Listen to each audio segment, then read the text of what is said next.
All right, this is finishing up the last of chapter 2. This was section 2.8. I'm going to do most of the problems in this, but I'm leaving 2 of them completely blank, and we did not do them in class yet, but we will do them together on Monday's class.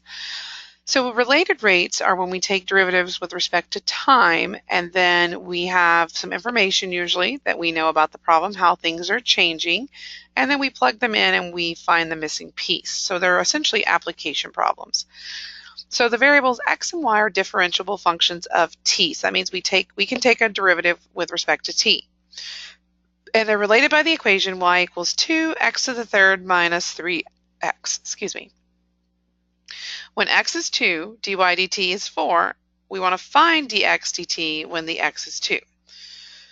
Okay, so first thing we need to do is we need to take that implicit derivative, and I'm actually going to distribute this 2 to make my life easier. So this is y equals 2x cubed minus 6x.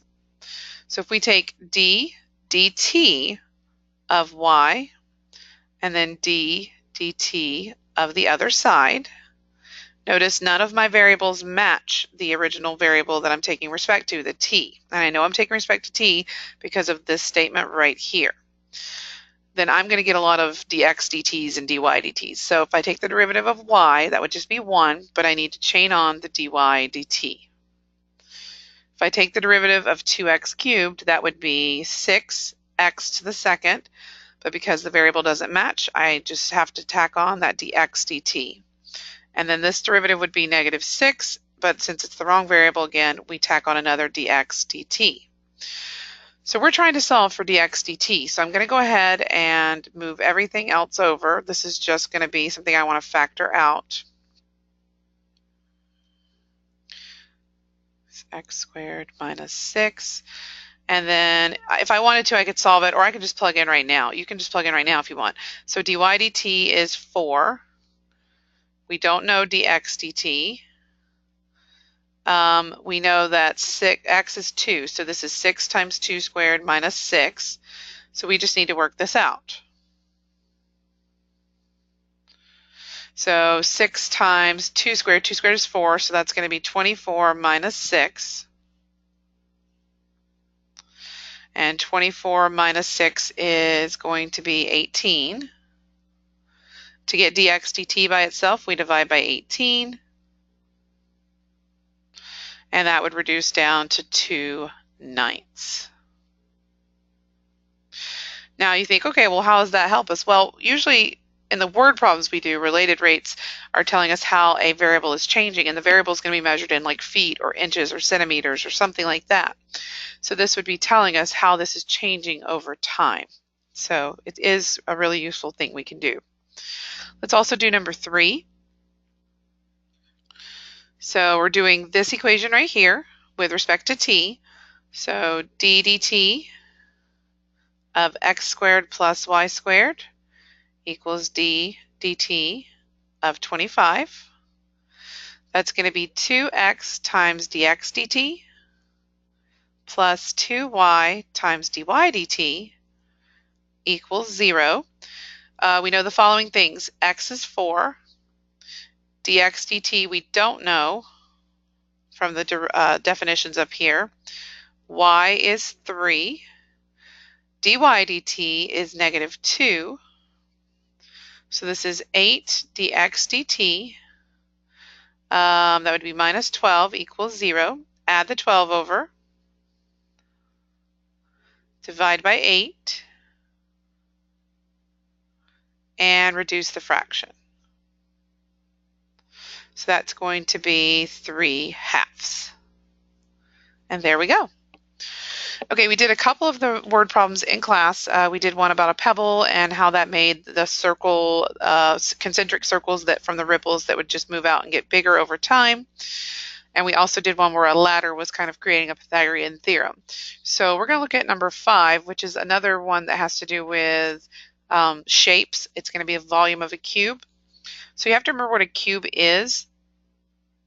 A cube, remember, is something that has all 6 sides are the same. They're the squares.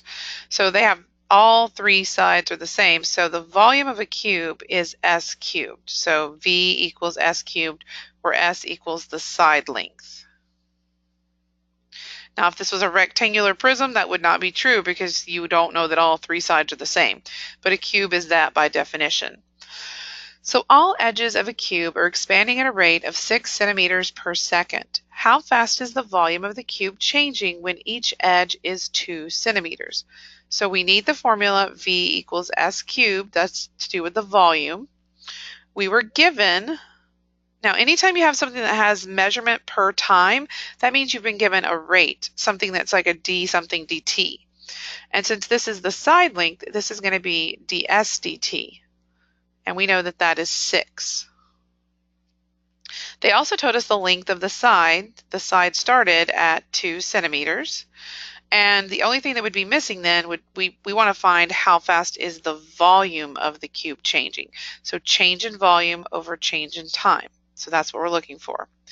So once you've labeled everything you know and everything you're looking for, you go ahead and take the derivative with respect to t on both sides. So this would just be 1 times dv dt, because it's not the correct variable. This would be 3s squared times ds dt, and we can just plug in what we know. So dv dt is what we're solving for, which luckily it's on this side already. This is 3 times 2 squared times 6.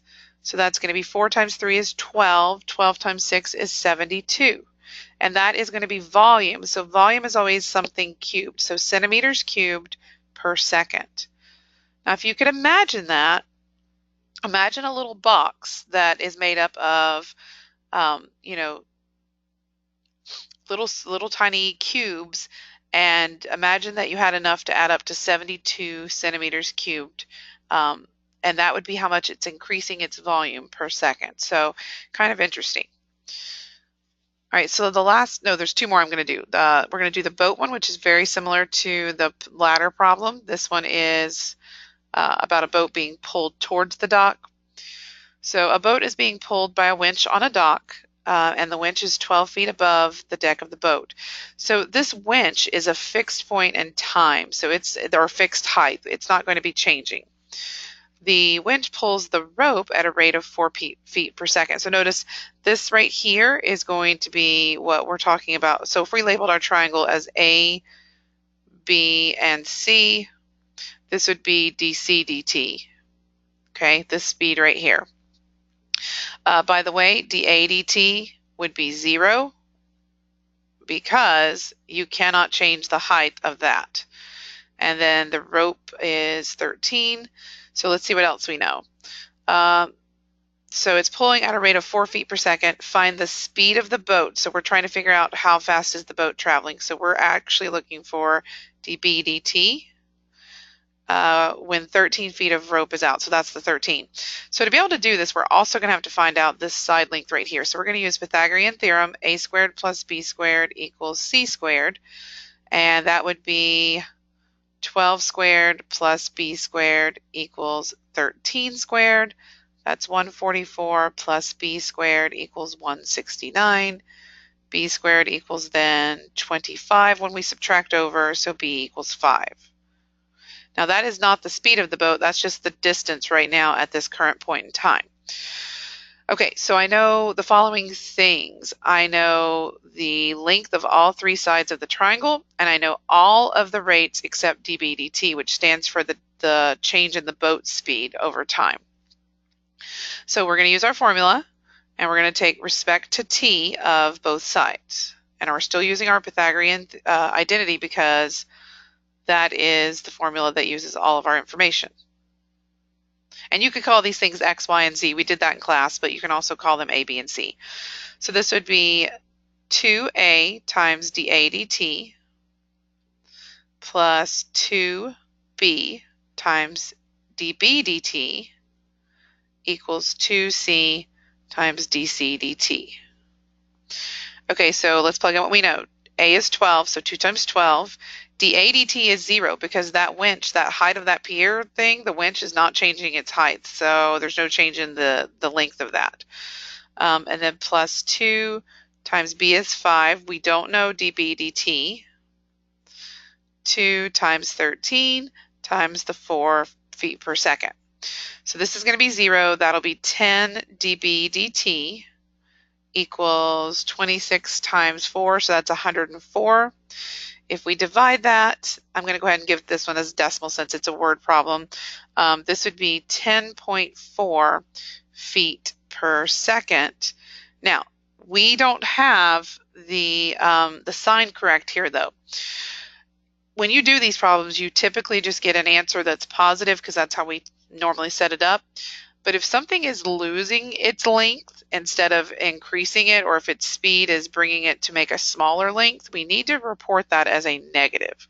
So this is actually going to be negative, and that's because we're shrinking as our speed. So our speed is pulling us towards a shrinking length. It's kind of hard to explain, but that's what we have there. Okay. Let's look at one more, and this one's more of an economic problem. I'm going to do 8 and 10 both in class on Monday. This is going back to cost and revenue. So it says a company that manufactures pet toys calculates that its cost C and its revenue R can be modeled by the equations C equals 75,000 plus 1.05x and R equals 500x minus x squared over 25, where x is the number of toys produced in 1 week. Production during a particular week is 5,000 toys, and it's increasing at a rate of 250 toys per week. Okay, so we want to look at what do we know, what do we not know, and then we're going to talk about how to take the derivatives of each of these pieces. Okay, so we have two formulas, one for cost and one for revenue, and we also know that during 1 week right now, they're making 5,000 toys, and 5,000 represents the number of X. That's our X units that are being produced. So 5,000 we're going to write out as X. And the increasing rate of the toys per week, so that's still talking about toys, so that's as time goes along, is going to be dx dt. So 250 is dx dt. So for part A, we're supposed to be doing the rate of change of the cost. Rate of change, remember, has to do with taking the derivative of something in respect to the time for us. So this would be C. So we're going to take d dt of the C equation, which is cost. So we're going to do that on both sides.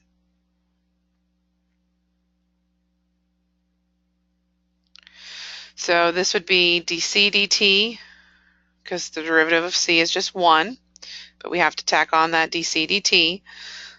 Derivative of a constant is nothing, and then derivative of 1.05x with respect to t is 1.05 times dx dt.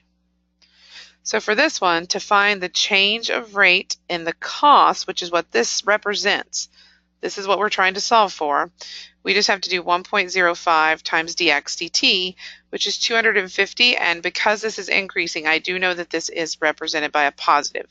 If it was decreasing, we would represent it by a negative. So we multiply those two together, I get 262.50, and that's going to be in dollars. So $262.50 per week. That's their rate of change in the cost. Then we want to do the rate of change in the revenue. So that would be the R function. So it's d dt of R equals d dt of 500x. And I know it's x squared over 25, but I'm going to write that as 1/25 x squared. I'll pull the 25 out front as a fraction. That just helps make this a little bit easier to work through. So this one will give us dr dt, because it's going to be a 1 for the derivative. This would be 500 times dx dt, and then pull the 2 to the front. That's going to be negative 2 over 25 x to the first times dx dt. Okay, so we have to plug in what we know. Remember, we are solving for dr dt, so this is going to be 500 times the 250 for the dx dt minus 2 over 25 times 5,000 toys, and then that's also times dx dt, so times the 250. Okay, so let's work this out. So 500 times 250 is to 125,000. Okay, we need to be careful with our next part. So it's going to be 5,000 times 250 times 2, because those are all the numerator numbers, and then that gets divided by the 25. So it's going to be 100,000. So minus 100,000, and that's going to come out as 25,000 per week, and that's dollars. So that's part B. Now here's the nice thing. The last one says find the rate of change of profit. Well, profit is revenue minus cost. So since we've already done these, you can just subtract the two answers.